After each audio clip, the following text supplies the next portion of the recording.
Deus pelo tempo que tivemos hoje pela manhã, tão precioso, partir do pão, a direção que o Senhor nos deu nos cânticos, na adoração, uma adoração quieta, focada, e como agradecemos, Senhor, por estar alcançando mais disso entre os irmãos. E digo isso porque os irmãos sabem que há muitos anos tenho tido o privilégio, a graça de cooperar nessas conferências aqui em Contagem. E junto com os irmãos, nos momentos em que estive presente, foram vários, experimentamos várias situações. Então, sou muito grato, Senhor, pessoalmente falando, de ver como o Senhor tem alcançado lugar, essa questão da adoração, da quietude do coração, do foco na adoração. E realmente o Senhor nos deu um tempo muito precioso nessa manhã, quando adorávamos o Senhor e partimos o pão, e também quando nosso irmão repartiu a palavra conosco nesse período. Graças a Deus por tudo isso. Vamos abrir nossas Bíblias novamente, no Evangelho de Lucas, e hoje vamos ao capítulo 19.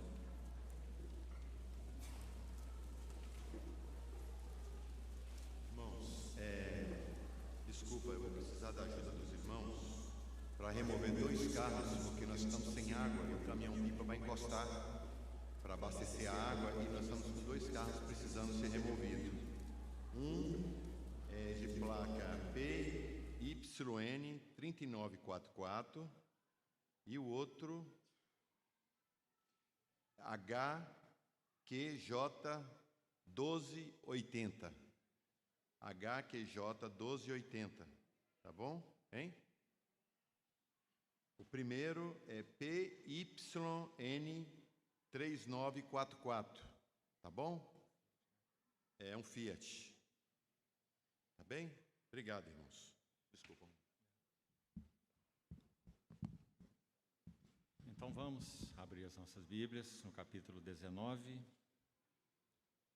do Evangelho de Lucas e leiamos a partir do verso 11.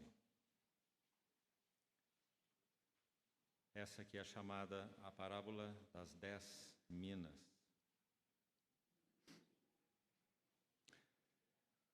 Ouvindo eles estas coisas, Jesus propôs uma parábola, visto estar perto de Jerusalém, e lhes parecer que o reino de Deus havia de manifestar-se imediatamente. Então disse: certo homem nobre partiu para uma terra distante com o fim de tomar posse de um reino e voltar. Chamou 10 servos seus, confiou-lhes 10 minas e disse-lhes: negociai, até que eu volte. Mas os seus concidadãos o odiavam e enviaram após ele uma embaixada dizendo: não queremos que este reine sobre nós. Quando ele voltou, depois de haver tomado posse do reino, mandou chamar os servos a quem dera o dinheiro, a fim de saber que negócio cada um teria conseguido. Compareceu o primeiro e disse: Senhor, a tua mina rendeu 10. Respondeu-lhe o Senhor: muito bem, servo bom, porque foste fiel no pouco, terás autoridade sobre 10 cidades. Veio o segundo dizendo: Senhor, a tua mina rendeu 5. A este disse: terás autoridade sobre 5 cidades. Veio então outro dizendo: eis aqui, Senhor, a tua mina, que eu guardei embrulhada num lenço, pois tive medo de ti, que és homem rigoroso. Tiras o que não puseste, ceifas o que não semeaste. Respondeu-lhe: servo mau, por tua própria boca te condenarei. Sabias que eu sou um homem rigoroso, que tiro o que não pus e ceifo o que não semeei? Por que não puseste assim o meu dinheiro no banco? E então, na minha vinda, o receberia com juros. E disse aos que o assistiam: tirai-lhe a mina e dai-a ao que tem as 10. Eles responderam: Senhor, ele já tem 10. Pois eu vos declaro, a todo o que tem, dar-se-lhe-á, mas ao que não tem, o que tem lhe será tirado. Quanto, porém, a esses meus inimigos que não quiseram que eu reinasse sobre eles, trazei-os aqui e executai-os na minha presença. Vamos orar.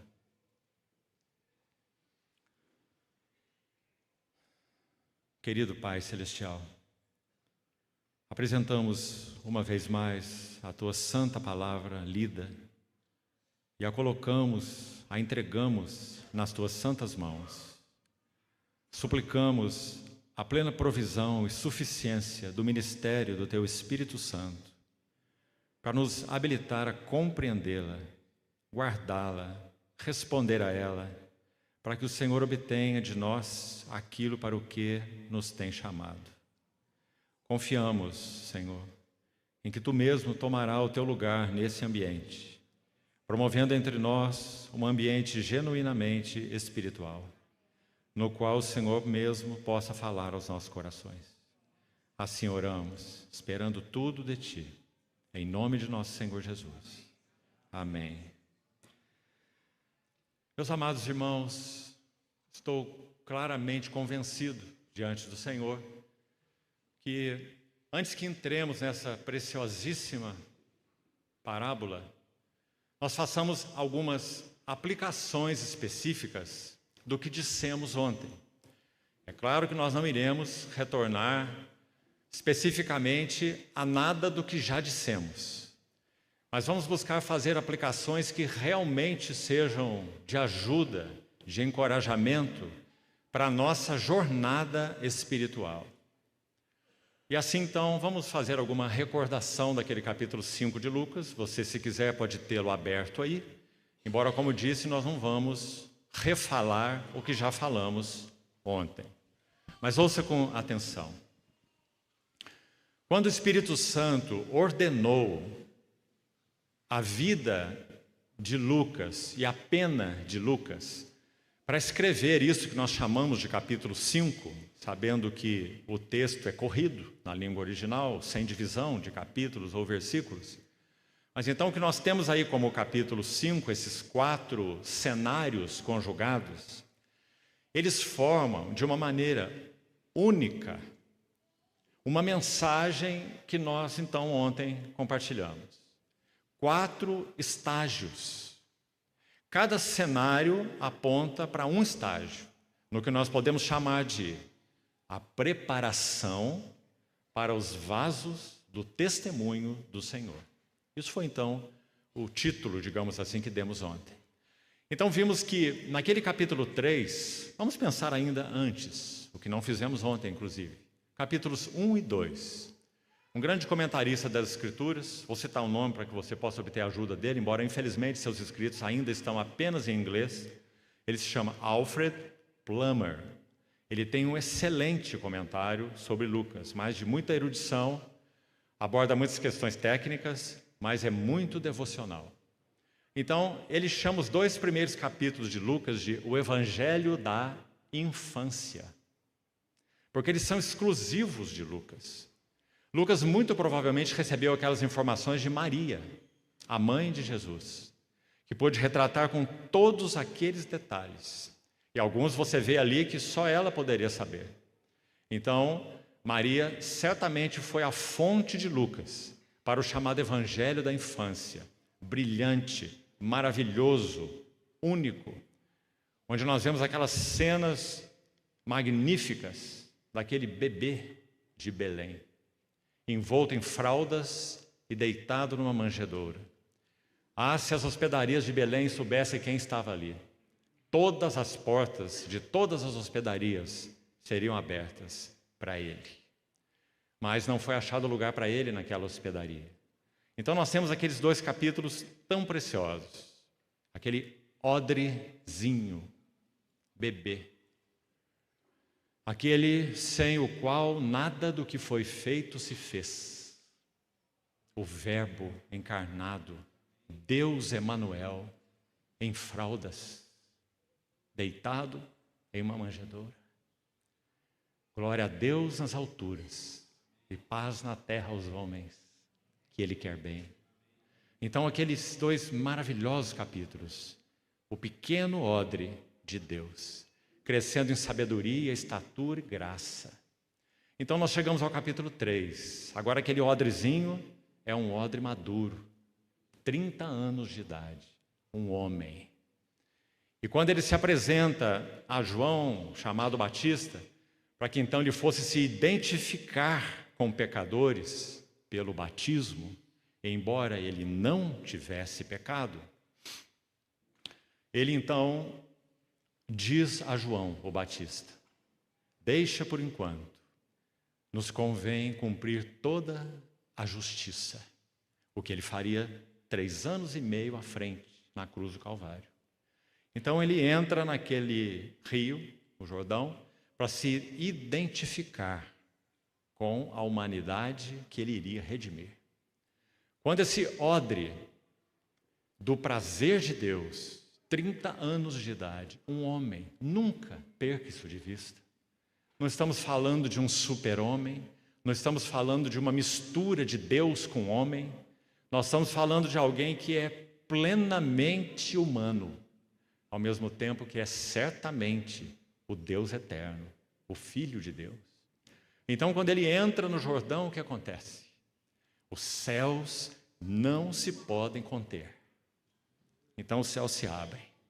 E aquela voz é ouvida: tu és o meu Filho amado. E em ti eu tenho todo o meu contentamento. Então, ele é o odre em que o Pai se deleita. Capítulo 3. No capítulo 4, ele é o odre da palavra. Porque, aliás, ele é a própria palavra que se fez carne.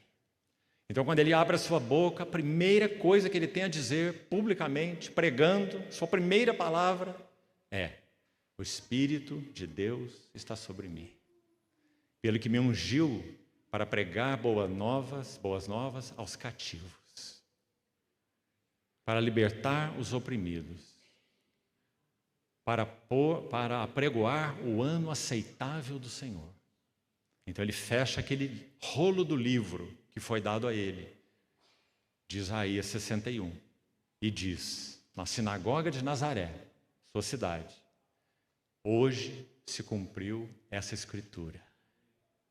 Meus amados irmãos, o odre da palavra. E o que nós temos no capítulo 5, então? Nós temos um processo para que esse que é o odre, no singular e com O maiúsculo, ele então prepare odres para que possam ser para o testemunho do Senhor, assim como ele é para o testemunho do Senhor. Hoje de manhã nós ouvimos aquele lindo versículo de João, que diz: o zelo de tua casa me consome. Então, Lucas colocou em um único capítulo 4 eventos sequenciais, que nos dão de um modo único. Você não irá encontrar isso em nenhum outro lugar do Novo Testamento. Por isso nós destacamos esse capítulo. E vamos fazer as aplicações confiando no Senhor, como disse, que nós não tivemos tempo ontem de fazer. Fizemos uma grande panorâmica e hoje faremos aplicações mais específicas. Desses 4 estágios, que todos aqueles que foram chamados pelo nosso Senhor. Lembra-se de Marcos 3? O Senhor subiu ao monte, passou aquela noite de oração, e então ele chamou os que ele mesmo quis, para estarem com ele e os enviar a pregar. Você vê essa sequência? Marcos 3, versos 13 e 14. Então, o que está acontecendo no capítulo 5 é isso. Aqueles que ele chamou, ele então está preparando-os para que eles sejam vasos do testemunho. Agora, meus irmãos, o primeiro relato tem a ver com Pedro. Nós já examinamos ontem. Faremos apenas as outras aplicações. Mas os outros relatos têm a ver com outras pessoas, não é assim? Um leproso, um paralítico e Mateus, que seria também um dos 12. Quando nós olhamos os 4 relatos, nós temos tanta clareza em vermos aqueles estágios que nós comentamos. E nós chamamos então, apenas para intitulá-los novamente. E veja a sequência deles. E veja que esse é um processo absolutamente indispensável em cada vaso do testemunho do Senhor, que somos nós, porque também fomos chamados, também somos discípulos do Senhor, também fomos chamados com o mesmo propósito para o testemunho do Senhor. Lembra que João disse, exilado em Patmos, que ele estava ali por causa da palavra de Deus e do testemunho do Senhor. Então o Senhor glorificado é descrito naquele capítulo 1 e 7 igrejas, capítulos 2 e 3. Porque elas são os candeeiros, elas são o testemunho do Senhor. Candeeiros. Então o Senhor vai passar os candeeiros pela prova, ou pelo fogo. Por isso seus pés, aquilo que toca a terra, são como bronze polido, como que refinado numa fornalha. O testemunho de Deus sendo apurado naquelas 7 igrejas. Por isso seus pés são descritos assim. É aquilo que toca a terra, fala do seu testemunho. Então, desde Éfeso até Laodiceia, cada uma daquelas assembleias é examinada pelo Senhor, é encorajada pelo Senhor, é corrigida pelo Senhor. Exortação sempre tem essas 2 funções, sempre. Essa palavra paraklesis, consolação, traduzida em algumas versões, na língua original, ela fala das 2 coisas. Ela tanto fala de exortação, quanto fala de consolação. Nós podemos dizer que o Espírito Santo, quando é referido como Paráclito, na imensa maioria, eu nunca vi uma outra versão em português, acho que não existe, que traga uma outra tradução para a palavra Paráclito que não seja consolador, certo? O Espírito Santo, todas as versões. Mas estaria absolutamente correto se essa palavra Paráclitos fosse traduzida por exortador. Compreende? Porque é exatamente a mesma palavra na língua original. E o Espírito Santo cumpre essas 2 funções. Ele não é apenas o consolador. Ele é o exortador que consola. E é o consolador que exorta. Graças ao Senhor por esse seu duplo ministério. Porque carecemos dos 2. Então, quando nós chegamos ao capítulo 5, nós vamos ver esses estágios que todos os vasos chamados para o testemunho do Senhor têm que passar. Então vamos às aplicações. O que nós vimos ontem sobre Simão Pedro? Tudo que você já sabe.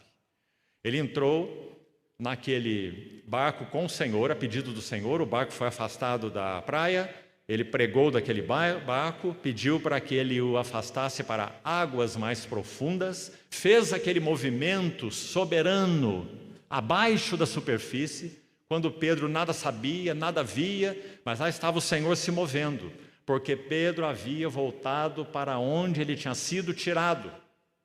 O Senhor já havia dito, vinde após mim, e eu vos farei pescadores de homens, mas eles voltaram à pescaria.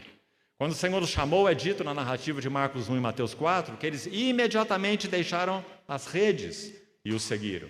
Isso é verdade para Pedro, verdade para André, o seu irmão, eram sócios, né? E verdade para Tiago e João, os filhos de Zebedeu, que também eram irmãos, 2 pares de irmãos, e que também eram sócios, os 4. E os 4 foram chamados com o mesmo chamamento. Vinde após mim, e eu vos farei pescadores de homens. E os 4 voltaram à pescaria. Não sabemos por quê. Mas então aí está o Senhor, que os chamou. Então o Senhor fez aquele movimento, e nós sabemos o resultado, como vimos.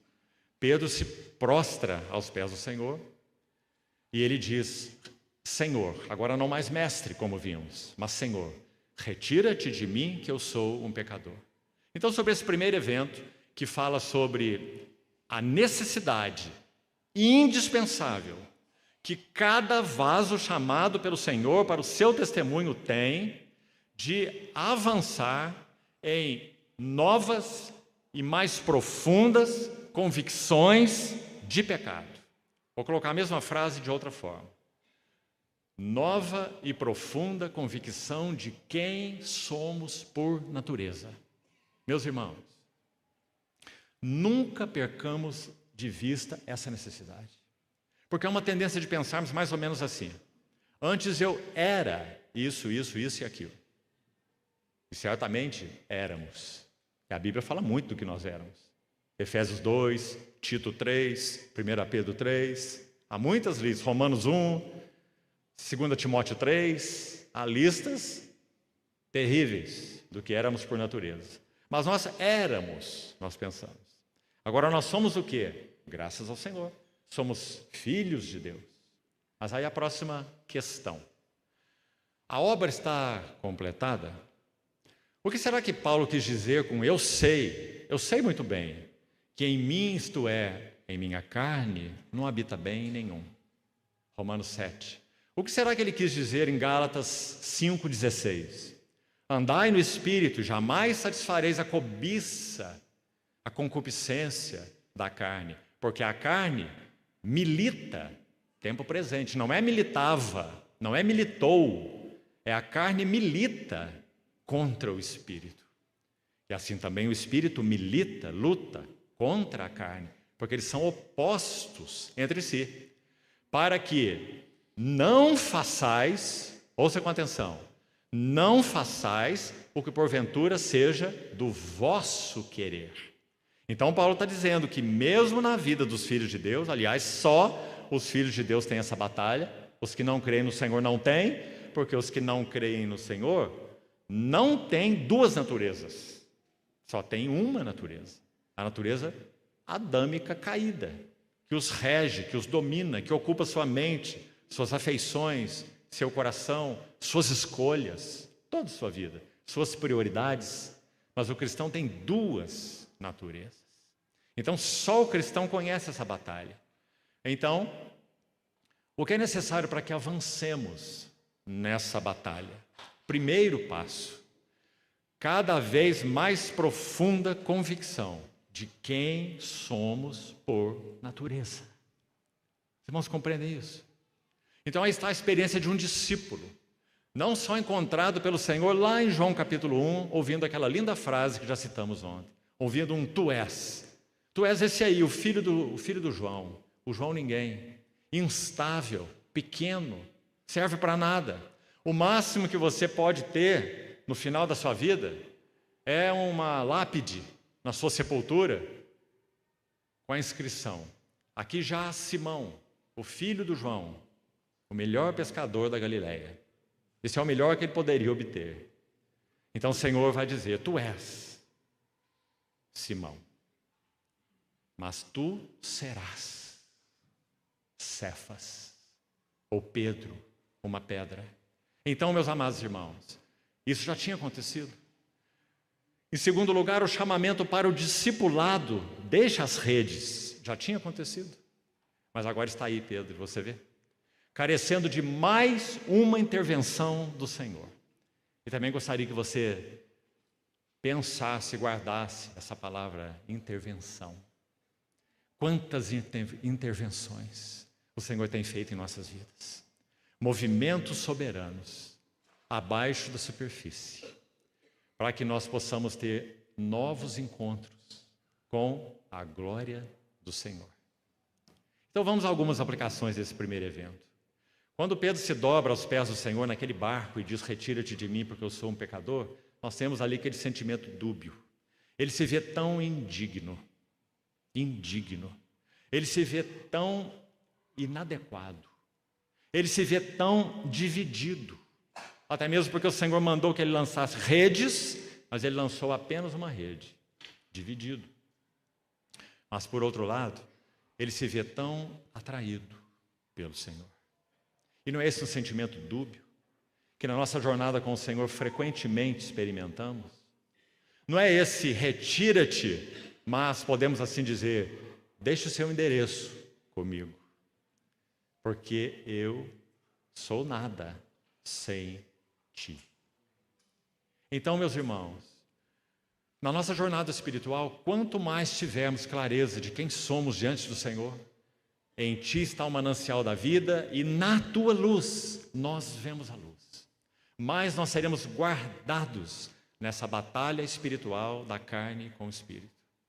Todos nós somos uma obra incompleta, Que necessidade nós temos? Que na medida em que o Senhor nos enche de luz, nós então possamos estar aos seus pés, para que então esse processo de substituição ocorra na nossa experiência com Ele. Faca afiada de 2 gumes. Você se lembra? Hebreus 4:12. Significa que quando o Senhor nos fala a sua palavra, por um lado, vamos chamar de o primeiro gume, visa remover aquilo que está em nós, os discípulos do Senhor, que impede que Ele alcance mais espaço em nossa vida e em nossa jornada com Ele. Porque a grande questão, irmãos, a questão mais essencial, não é exatamente quanto nós temos do Senhor. Ouça isso. A questão mais essencial é quanto o Senhor tem de nós.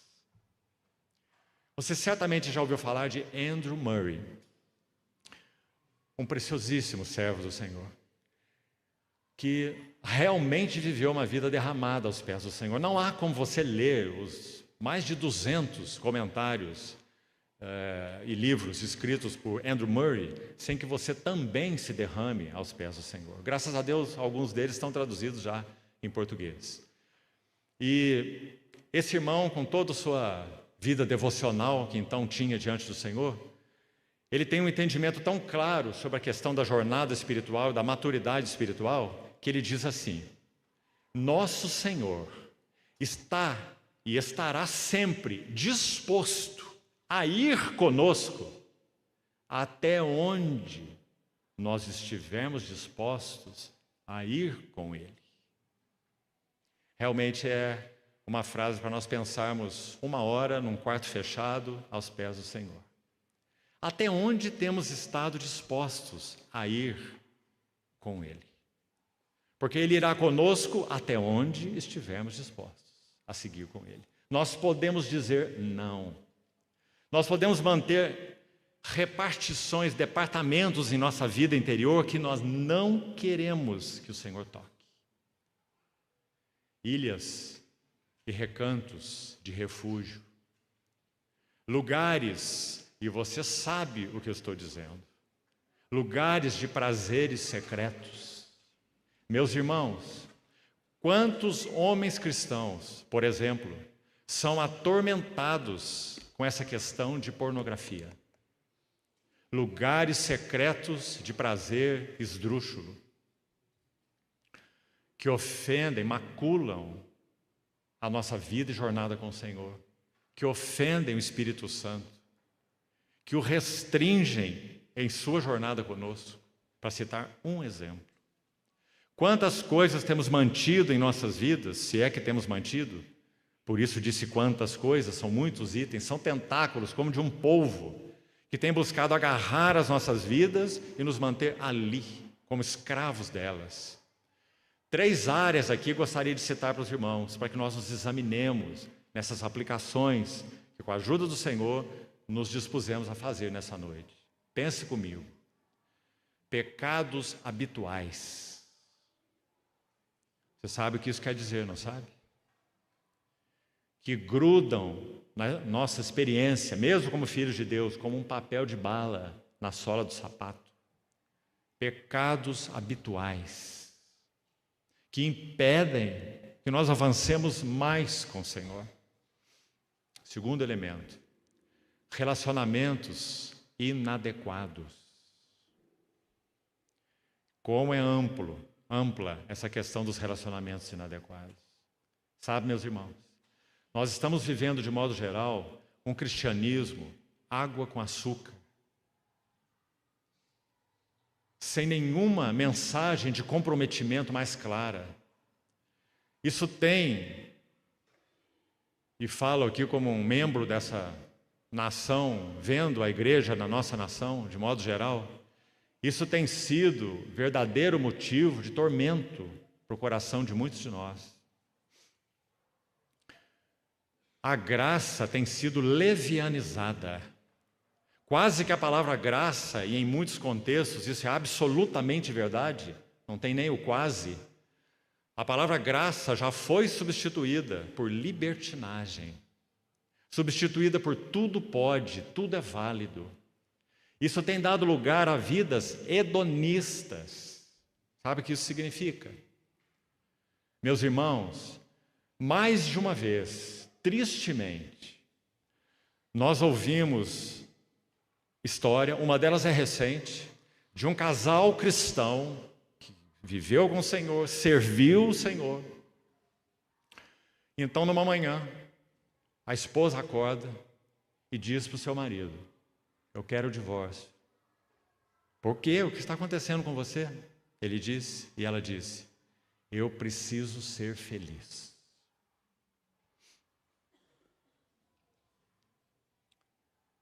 Então, meus amados irmãos, nós estamos vivendo numa geração hedonista.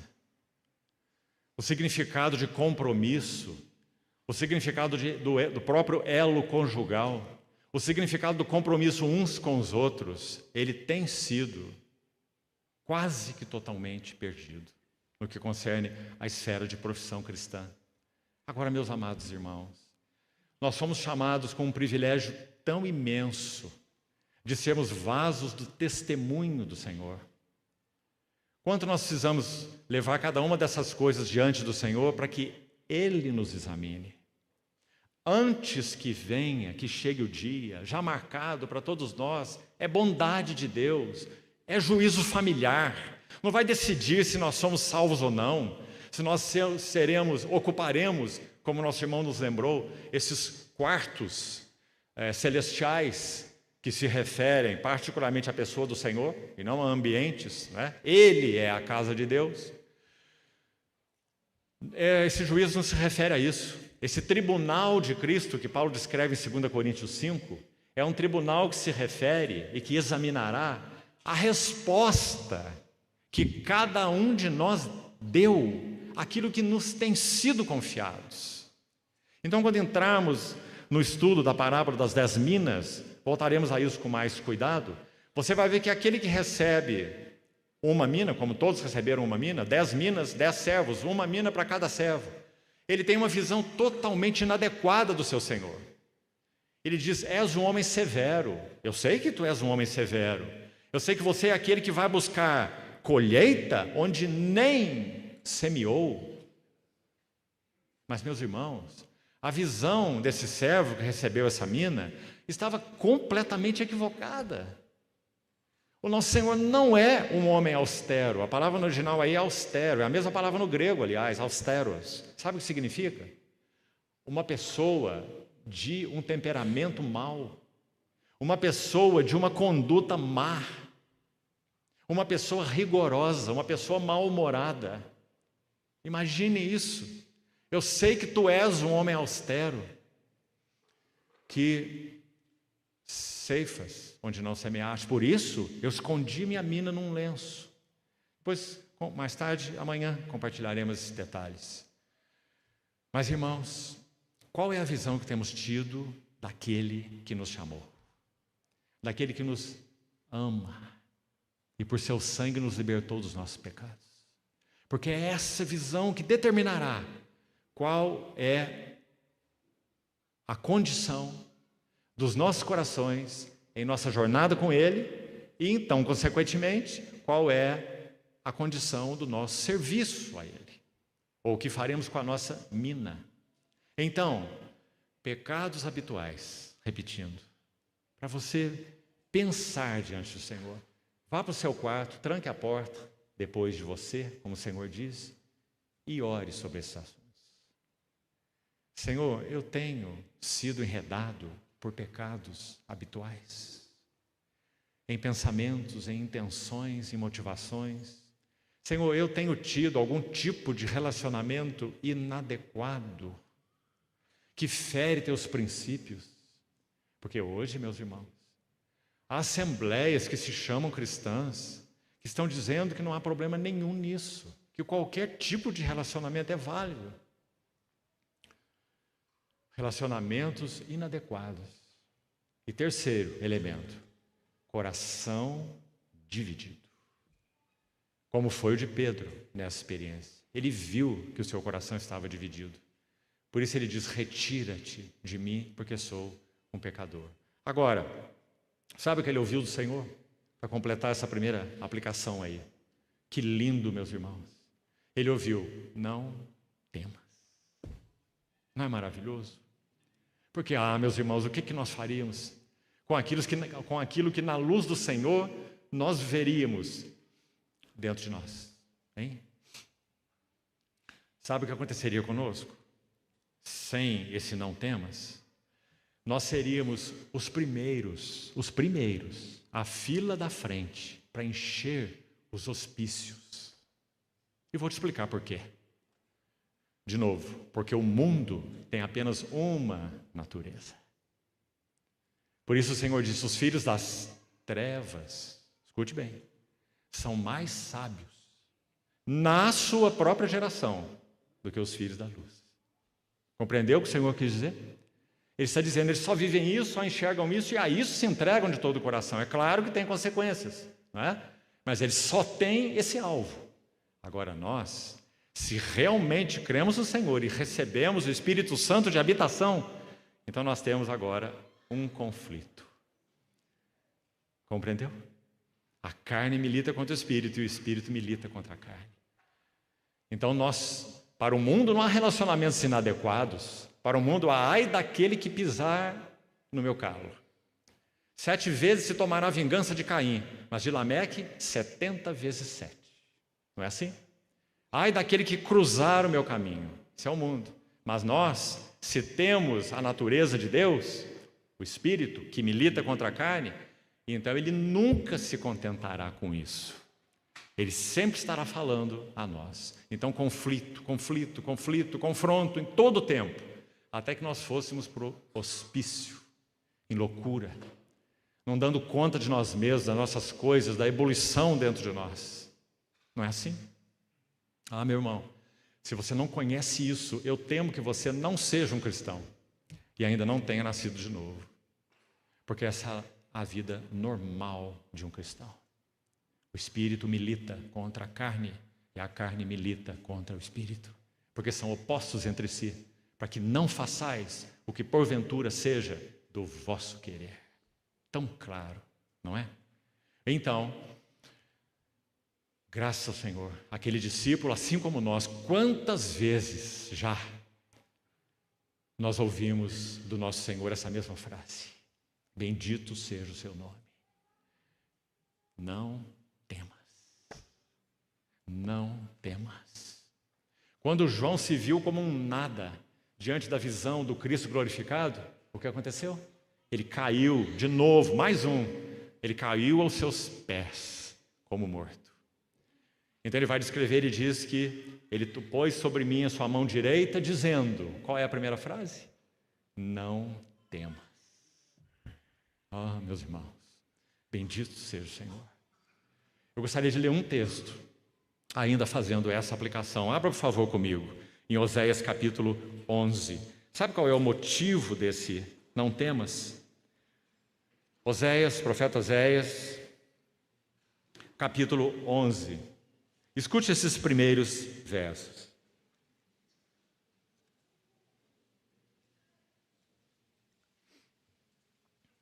Oséias, capítulo 11. Verso 1. Quando Israel era menino, eu o amei. Eu o amei. E do Egito, sim, foi de lá. É daí que nós éramos cidadãos. Do Egito eu chamei o meu filho. Quanto mais eu os chamava, tanto mais eles se iam da minha presença, fugiam da minha presença. Sacrificavam a Baalins, levantando ídolos em todo monte alto, em todo outeiro. Isso fala tanto da nossa jornada também, não é? Ídolos interiores, ídolos espirituais, ídolos intelectuais, ídolos filosóficos, ídolos morais. Queimavam incenso às imagens de escultura. Mas olha o verso 3. Todavia, eu ensinei a andar a Efraim. Oh, que linguagem doce, meus irmãos. Isso foi verdade, continua sendo verdade para todos nós que pertencemos ao Senhor, não é? Tomei-os nos meus braços, mas eles não atinaram, não perceberam que eu os curava. Não há como ser mais doce a linguagem, não é? Da filiação, do amor incondicional, da beleza do nosso chamamento, irrevogável, irreversível. Verso 4. Atraí-os com cordas humanas e com laços de amor. E ouça, e eu fui para eles como quem alivia o jugo de sobre as suas queixadas. Aquilo que coloca em um animal tão lindo, né? Forte, vigoroso como um cavalo, que poderia destruir vários homens ao mesmo tempo, sem fazer muita força, não é?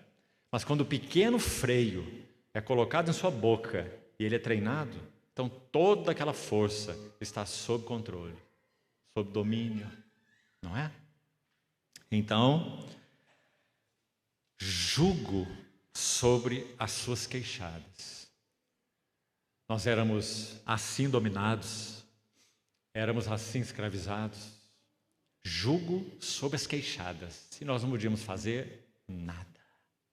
Nós estávamos, irmãos, domesticados pelo pecado. Certa vez, sabemos disso se conhecemos nossa própria experiência, né? Mas ouvi um relato bastante interessante e bonito, de Rodrigo mesmo, em um outro evento. Que um irmão, antes de conhecer o Senhor, ele tinha o hábito de roubar. E depois de ele ter conhecido o Senhor, realmente nascido de novo, ele disse assim: hoje, habitado pelo Espírito Santo, ainda, quando vejo uma certa oportunidade, digamos assim, as minhas mãos coçam. Percebe, irmão? E por que ele falou isso? Porque ele queria roubar de novo? Porque ele continuava roubando? Não. Sabe por quê? Porque isso que a Bíblia chama de pecado, no singular, é uma árvore que produz vários frutos, que a Bíblia chama de pecados, no plural. E essa árvore, pecado, ela nasceu com a queda do homem no jardim, quando ele foi alienado de Deus. E quando isso aconteceu, ele morreu no seu espírito, no sentido da sua relação com Deus, mas o seu espírito continuou aberto para a relação com as trevas. Mas ele está morto para a relação com Deus. A sua alma foi completamente desordenada, seus pensamentos desorientados, seus sentimentos todos confusos, sua vontade adulterada. E o seu corpo foi contaminado pelo pecado. Paulo descreve isso, não vamos ter tempo para isso, em Romanos capítulo 7. A lei do pecado e da morte que habita na minha carne, incluindo o corpo. Em outras palavras, meus irmãos, esse primeiro passo que compartilhamos ontem, uma profunda e cada vez mais profunda convicção e convicções do pecado que habita em nós, de quem somos por natureza. É só isso que é capaz de nos guardar em uma relação sadia, amorosa, vital, sem impedimento com o nosso Senhor. Então, na medida em que isso ocorre, então na sua luz, vemos a luz. O pecado, repetindo, quando o homem caiu, ele permeou a urdidura e trama do tecido humano. Isso significa o espírito humano, a alma humana e o corpo humano.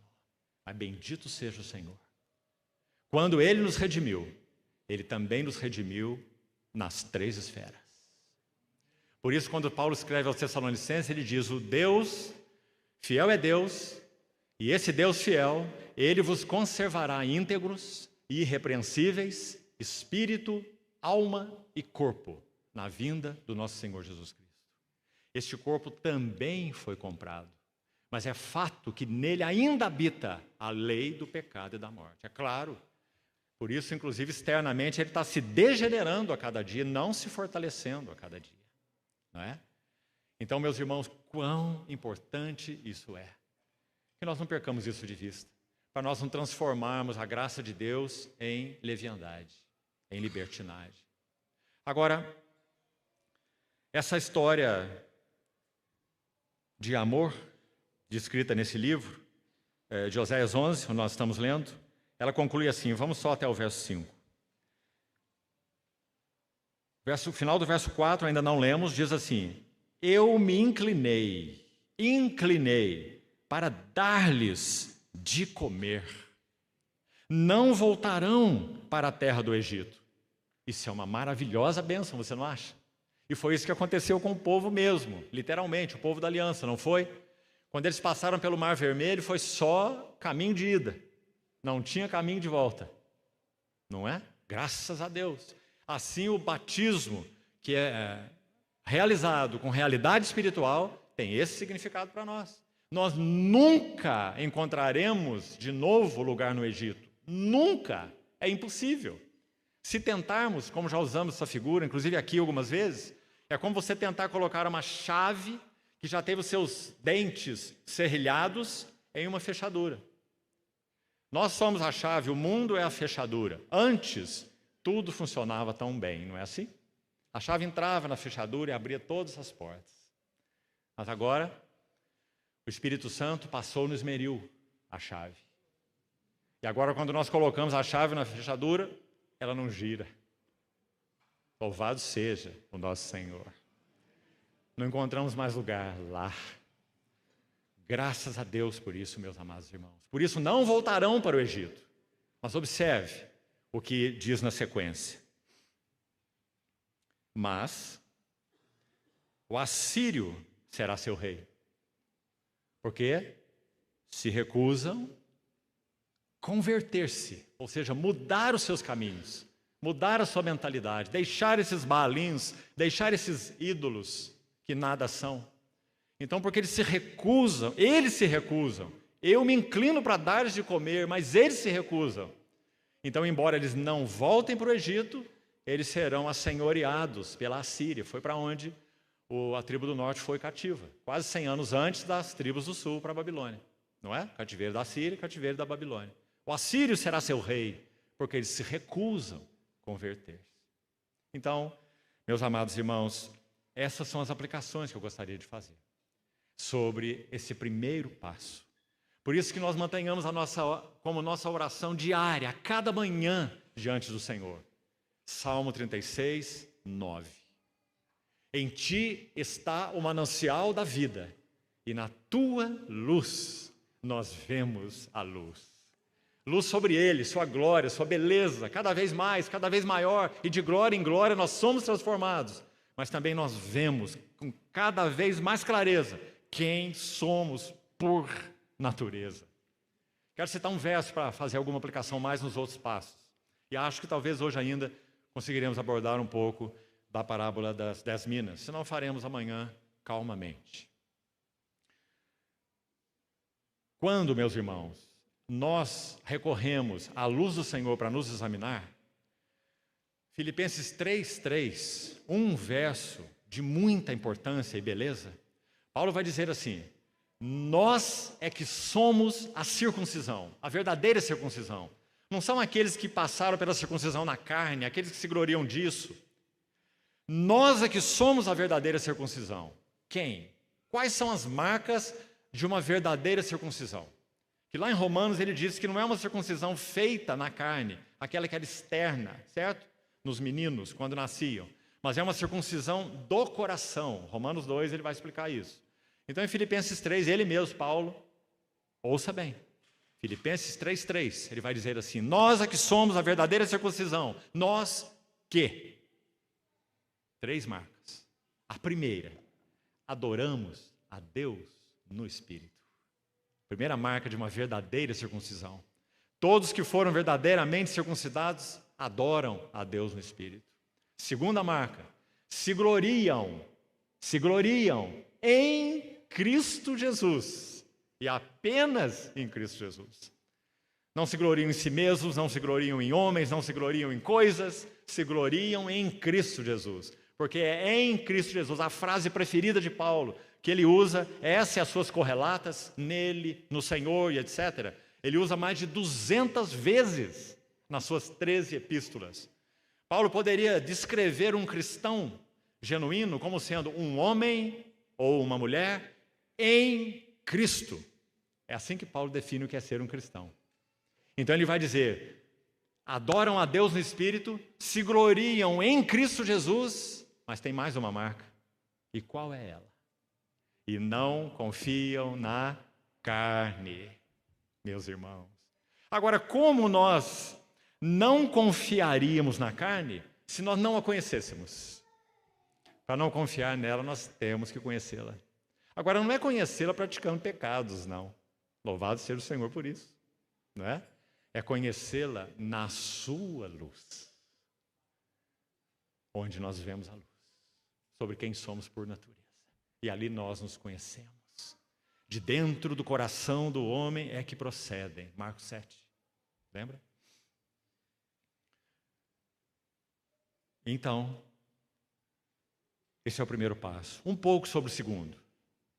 Pouco mesmo. A lepra incurável daquele homem. Oh, meus irmãos. Como disse ontem, não tivemos tempo para isso, mas pense. Quanto de lepra incurável havia em nós? E quanto de lepra incurável ainda há na nossa carne? Mas graças ao Senhor, nós podemos andar no Espírito e jamais satisfazer as cobiças da carne. Nós vamos falar um pouco sobre a lepra incurável da carne. Por exemplo, língua incurável. Oh, irmãos e irmãs, quantas vezes desejamos comer as palavras que nós falamos antes que elas saíssem da nossa boca? Não foi assim? Espadas que feriram outros, que provocaram danos, que cortaram relacionamentos de maneira inadequada. Espadas que feriram nossas esposas. Espadas que feriram maridos. Língua incurável. Tiago 3. Uma pequena fagulha pondo em chamas tão grande selva. Língua incurável. As palavras do maldizente são doces bocados que descem para o mais interior do ventre. A vida e a morte estão no poder da língua. Quem bem a utiliza, come do seu fruto. Língua incurável, lepra incurável. Como nós podíamos ser dominados nesse assunto, meus irmãos? O salmista ora assim: põe guarda, Senhor, as portas dos meus lábios. Não é?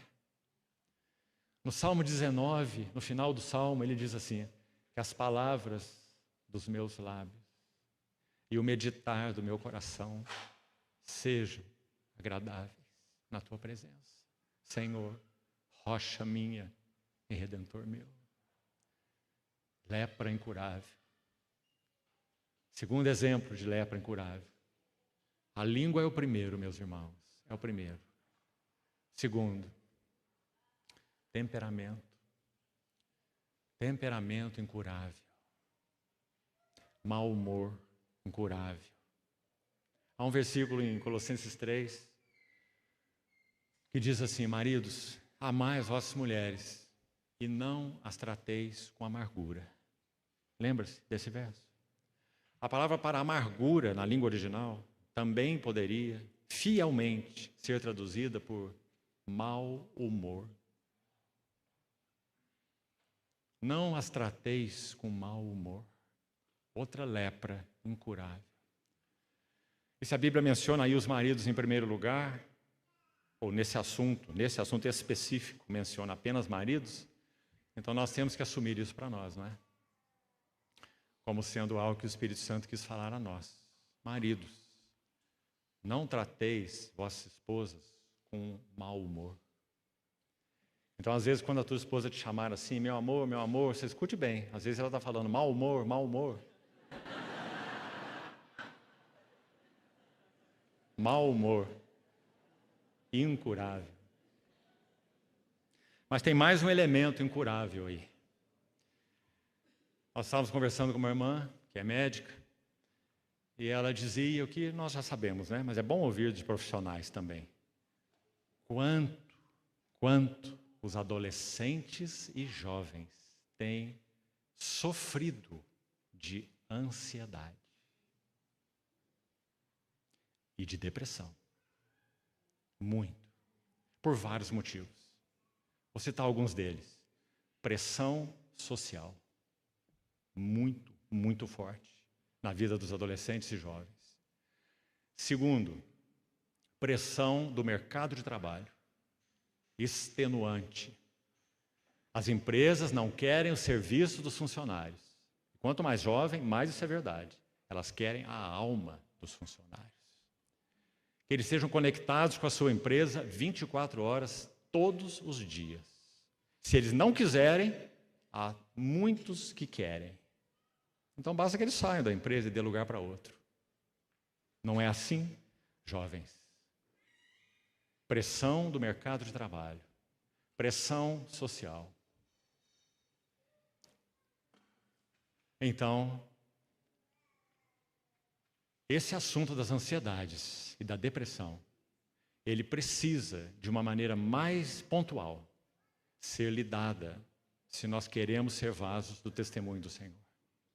Porque sabe, meus irmãos, amados, estritamente falando, só a palavra de Deus pode curar ansiedade e depressão. É certo que há questões que se requer a ação de profissionais. Não podemos ter nada contra, porque estaríamos aí equivocados. Tanto na área psiquiatria, quanto até mesmo na área psicologia. Só que há muita necessidade de critério aí, de cuidado aí. Mas muita necessidade. Porque a palavra de Deus é o único instrumento capaz de penetrar a alma do homem no nível em que ela penetra, e nada mais.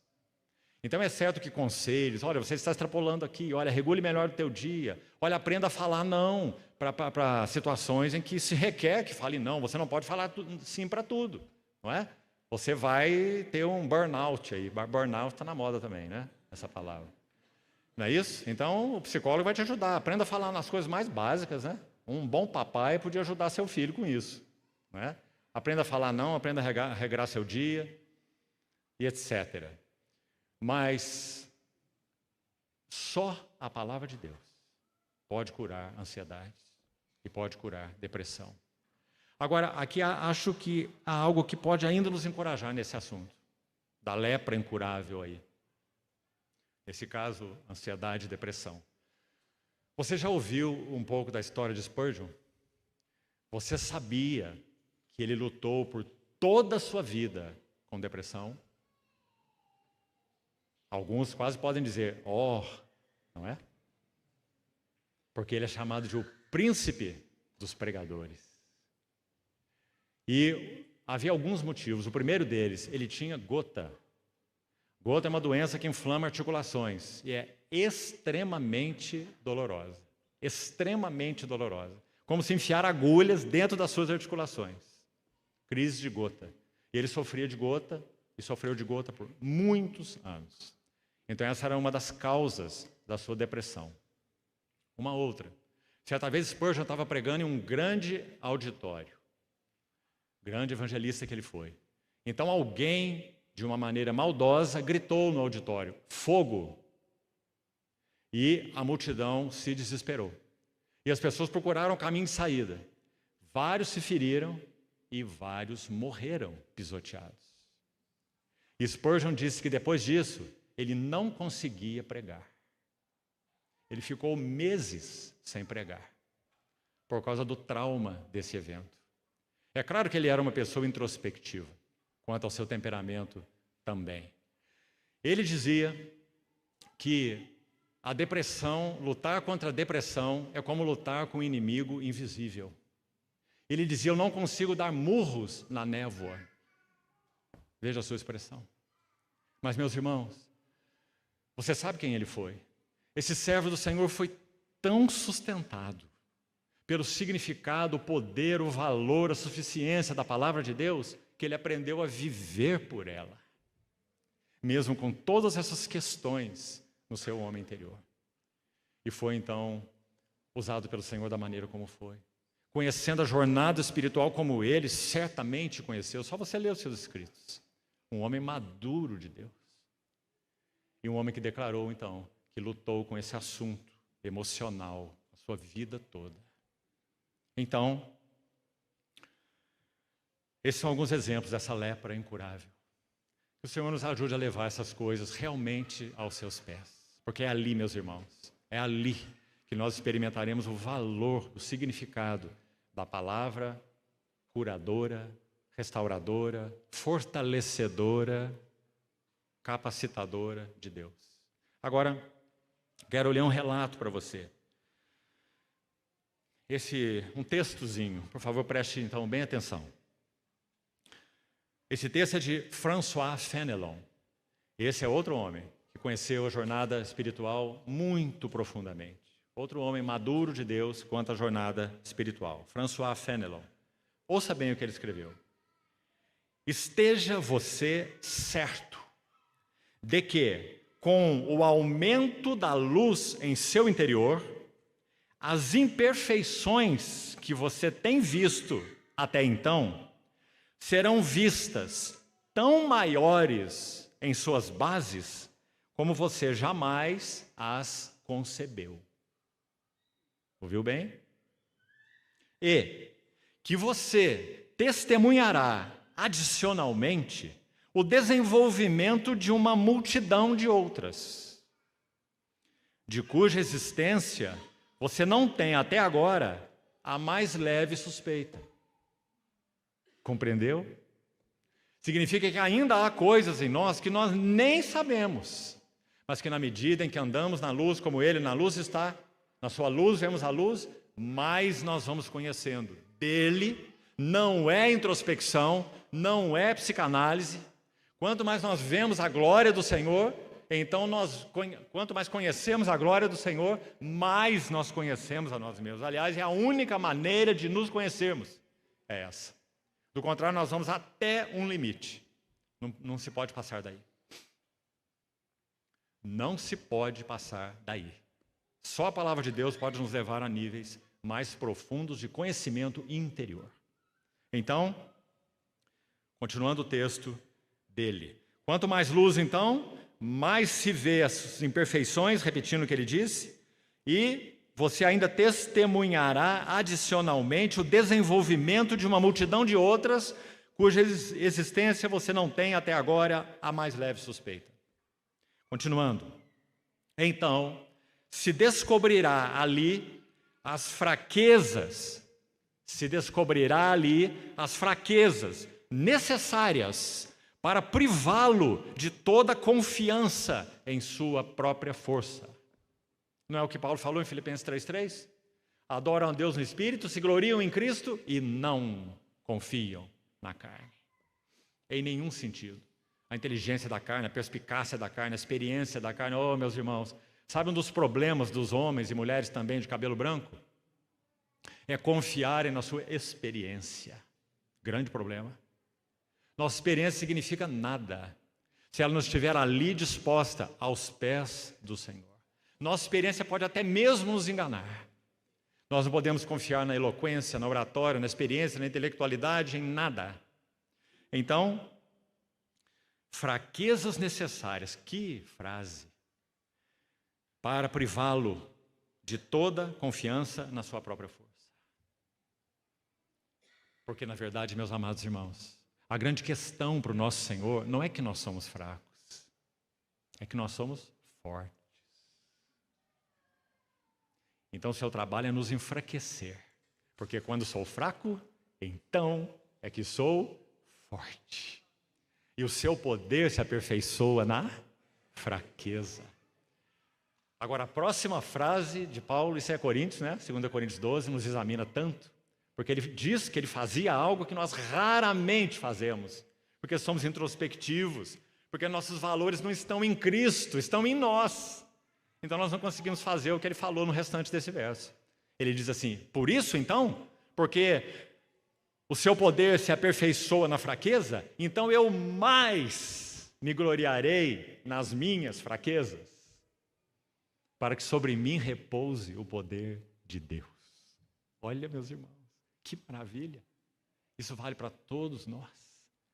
Podemos nos gloriar porque nós somos fracos, gloriar porque nós somos pobres, gloriar porque nós somos dependentes, gloriar porque nós somos um nada, porque o seu poder se aperfeiçoa na fraqueza.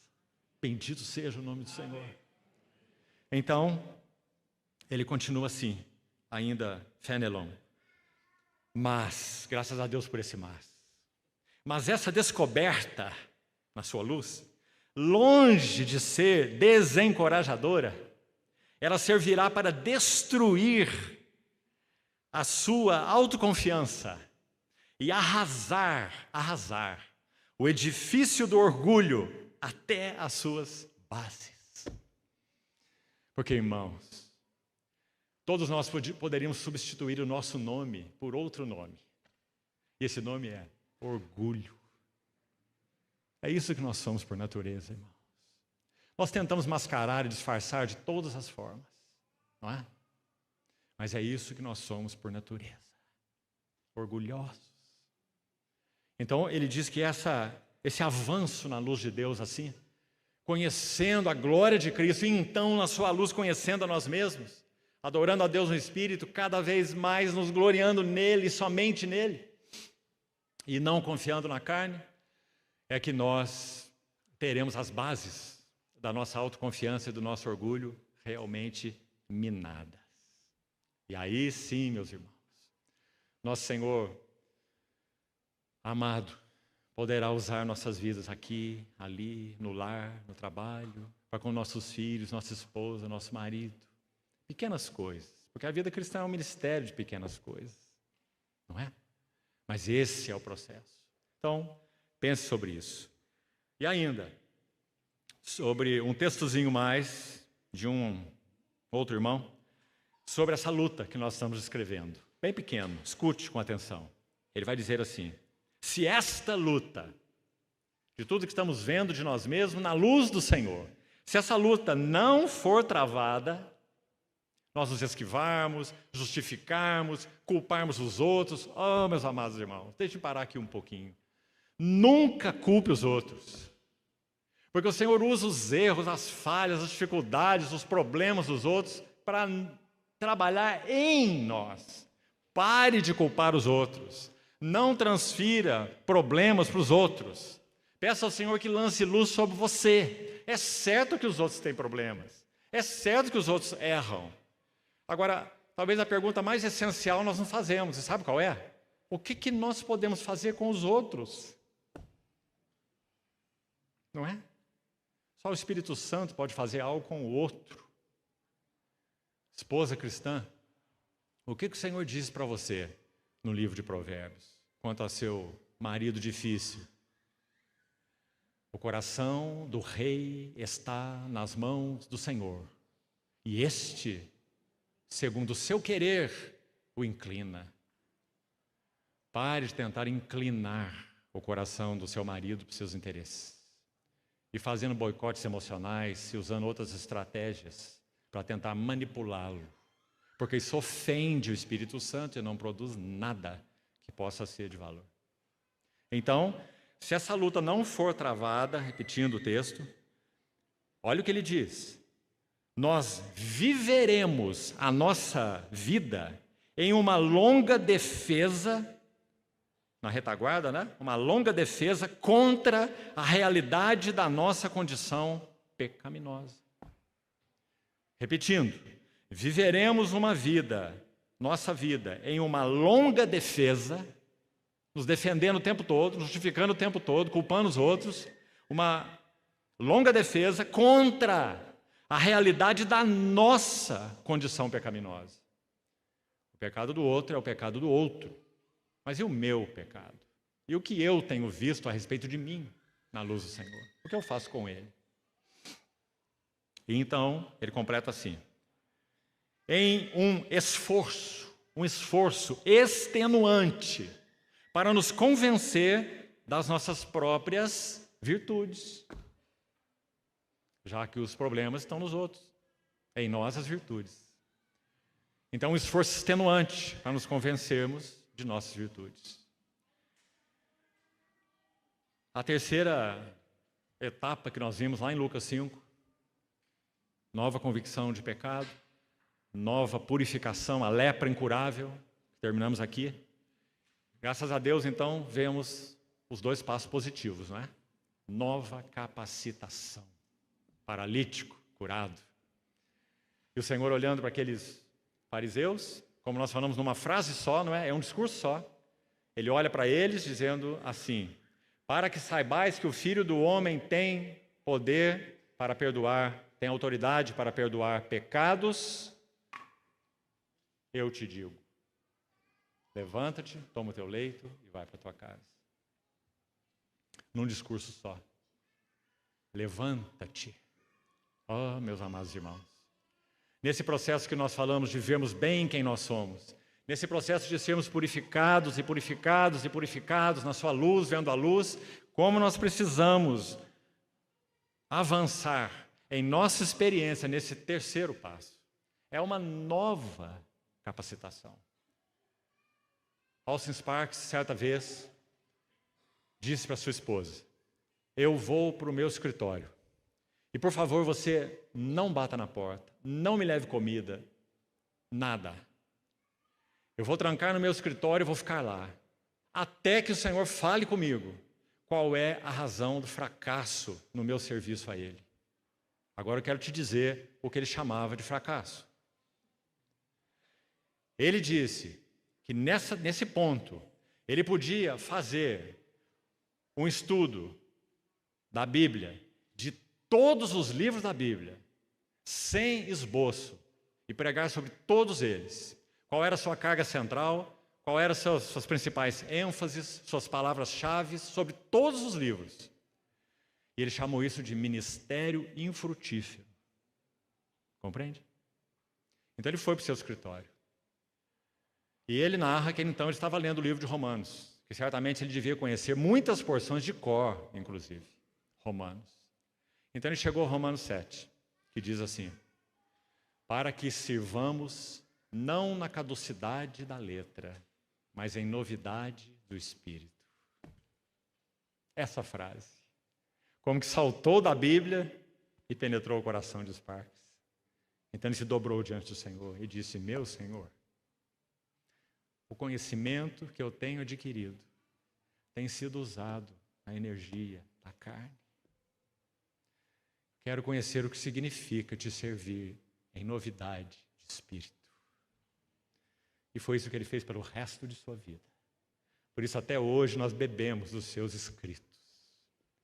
Na minha opinião, modesta opinião, ele foi o maior profeta do Senhor do século passado.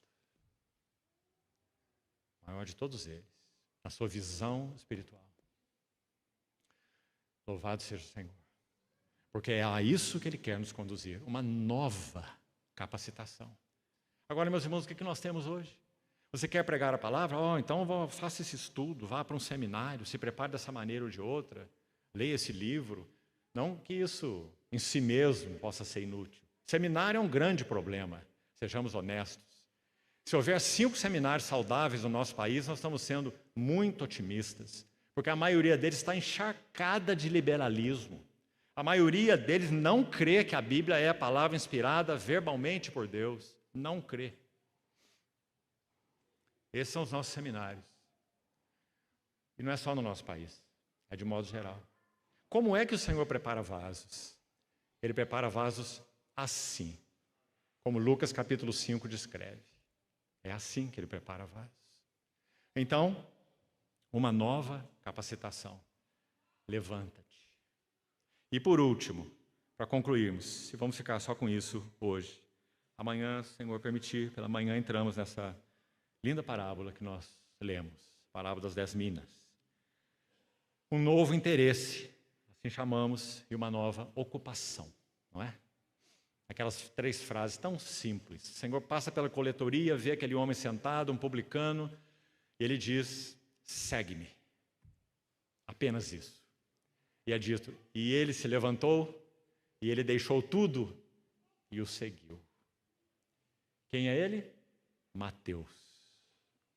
E ele escreveu o Evangelho do Rei. Mateus, o Evangelho do Rei e do Reino. Porque ele conheceu o que significa seguir o Rei, passo a passo. E pôde escrever a vida do Rei de uma maneira tão única, no primeiro dos Evangelhos, no Novo Testamento.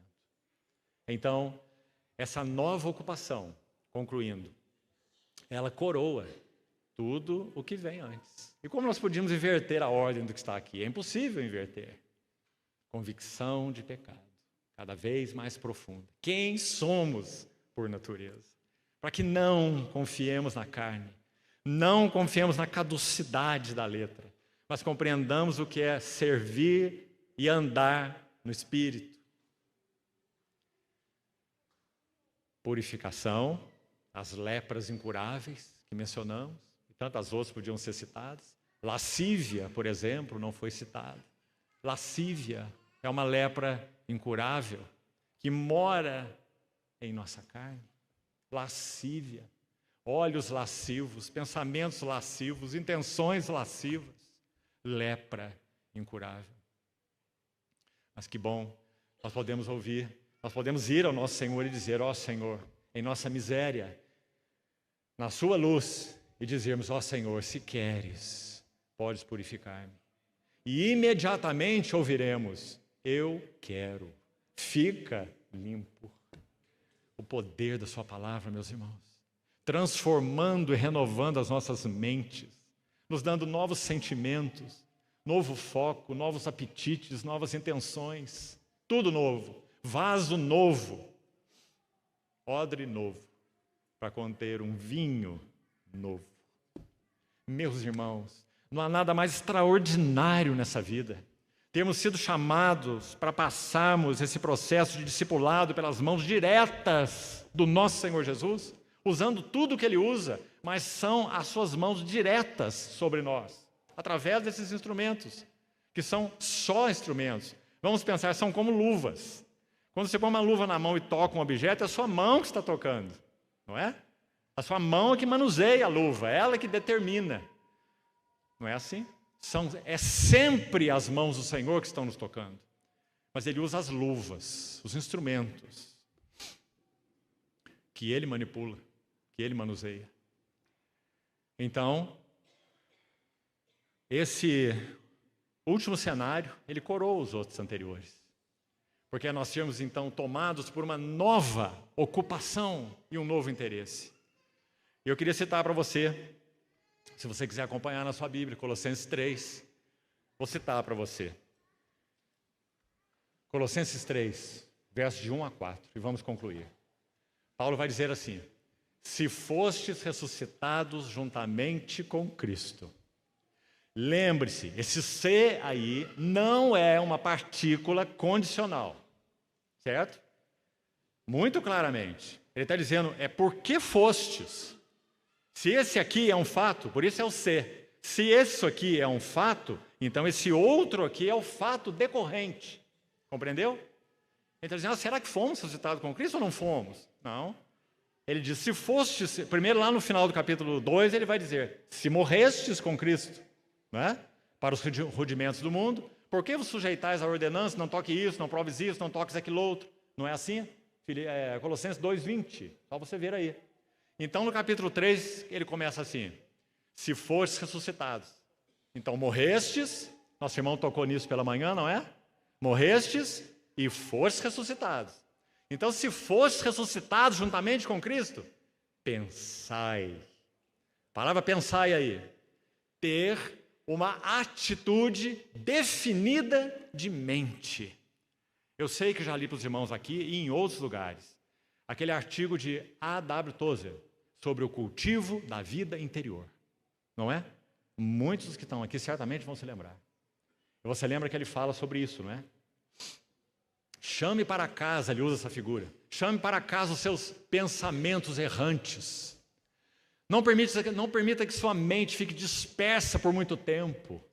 Exercite concentração espiritual. Olha as palavras que ele usa. Exercite concentração espiritual. Com o tempo, você aprenderá a fazer isso enquanto trabalha. Que coisa preciosa!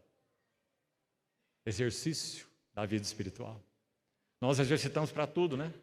O corpo, então, falta academia para tanta gente. Mas e o exercício do nosso espírito? Por isso, irmãos, o corpo é forte, certo? A alma é desordenada e o espírito é mirrado. É assim que funciona.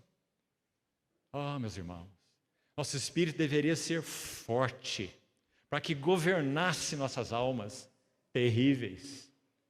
Então, o nosso corpo ia receber todos os benefícios. Um servo. Nossa alma e nosso corpo foram destinados pelo Senhor para serem os melhores servos. Nossa alma e nosso corpo, servos do Espírito. Mas, se não for assim, eles são os piores patrões. Escravos da alma e escravos do corpo. Então, voltando ao texto para concluir. Se fostes, pois, suscitados com Cristo, buscai ou pensai nas coisas lá do alto, onde Cristo vive. Mente celestial, mente sagrada. Ore ao Senhor sobre isso, irmão e irmã. Peça ao Senhor que você quer ter uma mente sagrada. E na medida que a palavra de Deus for penetrando sua mente, seu coração, você vai ter uma mente sagrada. Porque o Senhor tem a absoluta capacidade de trabalhar isso dentro de nós. Total capacidade.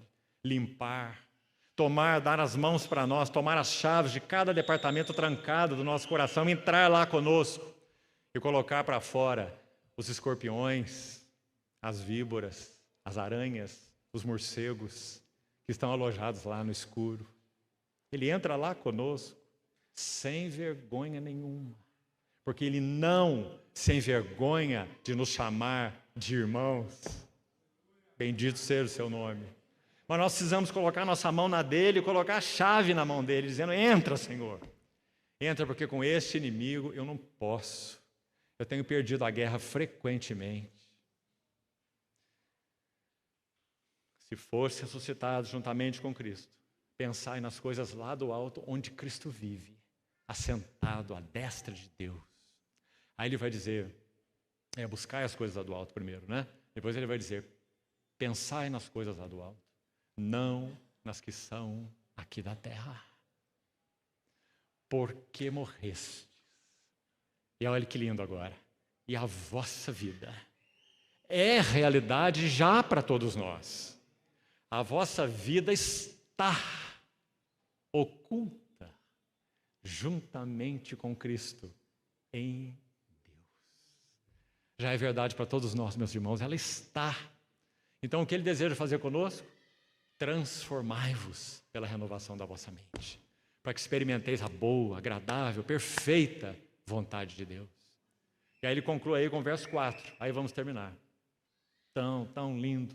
Nossa esperança, nossa viva esperança, quando Ele se manifestar. Cristo que é a nossa vida, quando Ele se manifestar, vós também sereis manifestados, juntamente com Ele, em glória. Agora, certamente, cada um de nós em um nível de glória diferente. Porque até entre estrelas e estrelas há diferença de esplendor. Mas o que vai determinar o nosso grau de glória? A resposta que temos dado ao que o Senhor tem nos confiado agora e aqui. Por isso a parábola das 10 minas. Então, meus irmãos, eu não sei se nós teremos tempo para Lucas 12, porque nós vamos tocar calmamente naquela parábola maravilhosa. Lucas 19, para que nós entendamos o que significa a responsabilidade que o Senhor nos tem confiado. Vasos do testemunho, responsabilidade confiada aos vasos e retribuição de acordo com o serviço de cada um. Precisamos compreender isso. Precisamos entender o que é negociai até que eu venha, uma palavra única que foi usada aí. Negociar. E o que é isso? Como negociar espiritualmente falando. Nós vamos ver 2 aspectos, para que você leia, medite, estude essa parábola até chegarmos lá. Até as 3 da manhã você vai conseguir um bom resultado. E nós vamos ver que esse negociar tem 2 sentidos. Tem o sentido de exercitarmos a nossa vida espiritual, pessoal, mas tem um outro sentido. Tem o sentido de trabalhar pelos interesses do Senhor. Isso é negociar até que Ele venha. E vamos buscar compreender essas 2 coisas juntos, calmamente, diante do Senhor, que Ele use de misericórdia conosco. Seja Ele o pastor e bispo de nossas almas, que encontre caminho aqui entre nós, que somos todos o seu rebanho, e possa Ele mesmo falar claramente aos nossos corações. Porque, meus amados irmãos, Ele, o Rei, já tomou posse do reino, certo? Agora só resta a última frase que está aí nesse versículo, dentro dessa parábola: e voltar. E nós estamos na iminência dessa gloriosa vinda. Louvado seja o nome do Senhor. Vamos orar. Amado Pai Celestial, não temos palavras adequadas para te agradecer, sabendo que realmente em nós não mora bem algum. Somos, Senhor, tão gratos, porque o Senhor colocou a tua mão em um barro disforme, vazio. E são as tuas peritas mãos que têm feito desse barro vasos para o teu testemunho. Ó Senhor, nós te rogamos, segue com teu trabalho em nós, apesar de nós. Convence-nos, Senhor, de quem tu és. Tua beleza, tua glória, atrai-nos, amarra-nos, constrange-nos. Queremos ser cativos teus, para que livres sejamos. Obrigado por esse trabalho de amor incansável do teu Espírito Santo que mora em nós. Te pedimos, Senhor, que continues, por tua graça, usando esses tempos que temos tido de comunhão, tanto na palavra quanto nos relacionamentos, para que o Senhor fale de modo definitivo, único com as nossas vidas. Que para muitos de nós, talvez todos nós, esse tempo que estamos tendo nesses dias seja um ponto de virada, em que o Senhor obtenha de nós aquilo que até hoje ainda não obtiveste. Te pedimos assim, Senhor, e muito obrigado por esse maravilhoso trabalho de amor em nossas vidas. Bendito seja teu santo nome. Amém.